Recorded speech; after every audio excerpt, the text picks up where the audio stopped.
दोस्तों, हम हर हफ्ते बड़ी मेहनत से आपके लिए एक दिल दहला देने वाली एनिमेटेड हॉरर स्टोरी बनाते हैं। तो अगर आप हमारी यानी खूनी मंडे चैनल की कहानियां एंजॉय कर रहे हैं तो हमारे चैनल को सब्सक्राइब कीजिए और हमारी लेटेस्ट वीडियोस की नोटिफिकेशन के लिए बेल आइकन दबाना मत भूलना।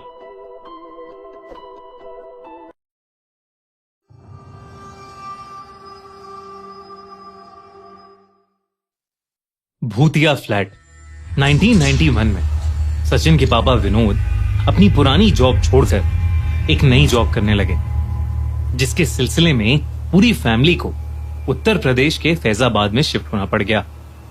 8 साल का सचिन अपने पुराने घर को बिल्कुल भी छोड़ना नहीं चाहता था, पर माँ और दीदी के मनाने पर वो भी नए घर में शिफ्ट होने के लिए तैयार हो गया। फैक्ट्री के मालिक ने सचिन के पापा विनोद को एक 2 बेडरूम फ्लैट रहने को दिया था। उस फ्लैट पर करीब 5 सालों से ताला लगा था। वो फ्लैट दिखने में बहुत पुराना था और उसके हर कोने में जाले ही जाले थे। सचिन की माँ को उस पुराने फ्लैट में एक अजीब सी बेचैनी हो रही थी। विनोद और उसकी फैमिली एक नए घर में रहना चाहते थे, पर कोई भी नया घर खाली होने के लिए पूरा 1 साल रुकना पड़ता। तो विनोद ने उसी पुराने घर में रहना शुरू कर दिया।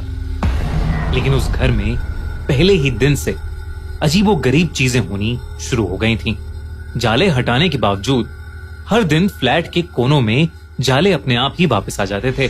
इतना ही नहीं, जब विनोद और उसकी पूरी फैमिली सो जाते थे तब उन्हें उस फ्लैट के अंदर से किसी के कदमों की आवाजें आती रहती थीं।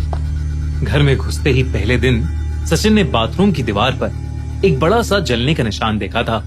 अगले आने वाले दिनों में सचिन ने उस पर न जाने कितनी बार पेंट किया होगा, लेकिन फिर भी हर 10-15 दिनों में वो जला हुआ निशान वापस दिखने लगता था। सचिन इन सारी हरकतों को कनेक्ट करने लगा और ये मानने लगा कि उस घर में कोई भूत है। जब उसने ये बात अपनी बड़ी बहन को बताई तो उसकी बहन ने उसे समझाते हुए कहा कि भूत वूत कुछ नहीं होता और ये सब उसका वहम है। एक बार सचिन के पापा विनोद को अपने काम से पड़ोस वाले शहर में जाना पड़ा। घर में बस सचिन, उसकी बहन और उसकी माँ थे। दोनों बच्चे अपने रूम में सो रहे थे और माँ अपने बेडरूम में। रात के करीब 1 बज रहे थे और सचिन की माँ की नींद बार बार टूट रही थी। उस रात भी फ्लैट के अंदर से कदमों की आवाजें आ रही थीं। धीरे धीरे वो आवाजें बहुत जोर से आने लगी और उसी के शोर की वजह से सचिन की माँ की नींद टूट रही थी। तभी सचिन की माँ को अपने कमरे की खिड़की के पास कुछ दिखा। कोई तो इंसान उनके फ्लैट की खिड़की पर खड़ा अंदर की ओर झांक रहा था। सचिन की माँ ये देखकर बेहद घबरा गईं। उन्हें लगा कि शायद घर में कोई चोर घुस आया है। सचिन की माँ ने पास में रखा लैंप अपने एक हाथ में लिया और दूसरे हाथ में टॉर्च। हिम्मत करके वो खिड़की के पास जाकर खड़ी हो गईं। लेकिन जब उसकी माँ ने खिड़की के बाहर टॉर्च मारी तो उनके होश उड़ गए। उस इंसान के चेहरे की खाल जली हुई थी और उसकी चेहरे की हड्डियां दिख रही थीं और वो इंसान उसकी माँ की ओर ही देख रहा था। ये देखते ही उसकी माँ के हाथ से टॉर्च नीचे गिर गई और वो भागती हुई अपने बच्चों के बेडरूम में गई और सारी लाइट जलाकर डर के मारे रोने लगीं। अपनी माँ की ऐसी डरी हुई हालत देख सचिन की बड़ी बहन ने उस सोसाइटी के सिक्योरिटी गार्ड को बुला लिया। जब वो घर में आया तो सचिन की माँ ने उसको पूरा किस्सा बताया, जिसे सुनकर वो भी घबरा उठा। लेकिन जब उसने घर की तलाशी ली तो वहां कोई भी नहीं था। सचिन की माँ ने भी उस हादसे को एक बुरा सपना मानकर भुला दिया, पर रातों में पैरों की आहट और छत पर ठक ठक की आवाज तब भी बंद नहीं हुई। दोस्तों, आप सभी को गेम्स खेलना तो बहुत पसंद होगा, लेकिन क्या आपने फॉर्च्यून क्रिस्टल के बारे में सुना है? ये एक गेम चेंजर है जो सिर्फ परे मैच पर अवेलेबल है। अभी अभी लॉन्च हुआ है, इसलिए रेट्स स्काई हाई हैं और ये सही टाइम है जंप करने का। मिस मत करना। क्या बनाता है फॉर्च्यून क्रिस्टल को सबसे अलग? Fortune spins. जैसे ही आपको फॉर्च्यून स्पिन्स मिले, तैयार हो जाओ सबसे बड़े नंबर्स जीतने के लिए। चाहे आप इस टाइप के गेम में नए हो या एक्सपर्ट, ये मौका हाथ से मत जाने दो। लिंक पिन कमेंट में है, वहीं से गेम डाउनलोड करो और न्यू कमर्स के लिए स्पेशल वेलकम रिवॉर्ड ले जाओ। तो देर किस बात की, इस वीडियो के बाद फॉर्च्यून क्रिस्टल को जरूर खेलो। सचिन की माँ के साथ हुए इंसिडेंट के बाद उस फ्लैट में अजीब घटनाएं और बढ़ती चली गईं। फ्लैट के सारे नल खुद ही चलना शुरू हो जाते थे। बिना लाइट्स के स्विच को छेड़े लाइट्स फ्लिकर करना शुरू कर देती थीं और खुद ही बाद में बंद हो जाती थीं। पर सबसे ज्यादा भयानक इंसिडेंट दिसंबर की एक रात में सचिन के साथ हुआ। उस रात कपकपाने वाली ठंड थी।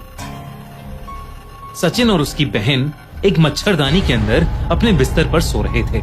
अचानक से उनके बाथरूम का एक बल्ब जल पड़ा और सचिन की नींद खुल गई। सचिन को अपने बिस्तर पर कुछ इधर से उधर हिलते हुए महसूस हुआ, जैसे उसके शरीर के नीचे कोई जंगली सांप रेंग रहा हो और मुंह से अजीब अजीब आवाजें निकाल रहा हो। सचिन घबरा गया और उसने अपनी बहन को उठाने की बहुत कोशिश की, लेकिन वो हिल भी नहीं पा रही थी। वो एक ऐसी गहरी नींद में सो रही थी कि जैसे किसी ने उस पर कोई जादू कर दिया हो। फिर सचिन को कुछ ऐसा दिखा जिससे उसकी आत्मा कांप उठी। सचिन ने देखा कि उसके बेड के पीछे से कुछ निकल रहा है। एक जला हुआ हाथ बेड के पीछे वाली दीवार से बाहर आया। वो किसी जिंदा इंसान का हाथ नहीं था। उस हाथ में 3 मोटी उंगलियां थीं, जिसकी खाल जलकर पिघल चुकी थी। वो जला हुआ हाथ धीरे धीरे सचिन के सर के पास आया और फिर उसके सर को फेरने लगा, जैसे कोई उसको सुलाने की कोशिश कर रहा हो। पर सचिन की नींद उड़ चुकी थी। उसका शरीर जम गया था। सचिन चाहकर भी उस जले हाथ को हटा नहीं पा रहा था। कुछ मिनटों बाद वो हाथ अपने आप वापस चला गया और सचिन कंबल मुंह पर डालकर शौक में लेटा रहा। उसकी पैंट गीली हो गई थी क्योंकि उसने घबराहट के मारे बेड में ही यूरिन कर दी। पूरी रात सचिन को बेड के नीचे कोई रेंगता हुआ फील होता रहा, लेकिन वो डर के मारे कुछ नहीं कर पाया। अगली सुबह सचिन ने ये इंसिडेंट सबको बताया। सचिन की मां को अब समझ आ गया था कि वो फ्लैट वाकई भूतिया है। उन्होंने फौरन विनोद को फोन करके वापस बुलाया और उसी दिन उनकी पूरी फैमिली कंपनी के गेस्ट हाउस में शिफ्ट हो गए और उन्होंने वहीं रहना शुरू कर दिया। कुछ दिनों बाद उन्हें किसी से उस फ्लैट में रह रहे पुराने किराएदार के बारे में पता चला। 5 साल पहले वहां एक केमिकल इंजीनियर रहता था और एक बिजनेस ट्रिप के दौरान उसका एक भयानक एक्सीडेंट हो गया था। उसकी मौत की खबर सुन के उसके पिता को बहुत सदमा लगा था। जब उसकी डेड बॉडी घर पहुंचने के रास्ते में थी तो उसके पापा ने खुद को बाथरूम में आग लगाकर जला लिया था। यही वजह थी कि बाथरूम की उस दीवार पर एक बहुत बड़ा जलने का निशान था। बाद में उन दोनों की बॉडीज की अंतिम क्रिया साथ में की गई। पर 5 साल बाद बदकिस्मती से सचिन की फैमिली को वही फ्लैट अलॉट कर दिया गया था, जिससे पहले वो घर हमेशा बंद ही रहता था। अपने नए घर में सचिन दिन रात कनेक्शन बनाता रहता था कि शायद उस रात जो जला हुआ हाथ उसने महसूस किया था और जो जला हुआ इंसान उसकी मां ने देखा था, वो उसी केमिकल इंजीनियर के पिता की आत्मा थी जो शायद अपने बेटे को ढूंढ रही थी। आपको क्या लगता है? हमें कमेंट्स में जरूर बताइए। और हाँ, एंड स्क्रीन पर क्लिक करो और देखो हमारा नया पॉडकास्ट नवाजुद्दीन सिद्दीकी के साथ।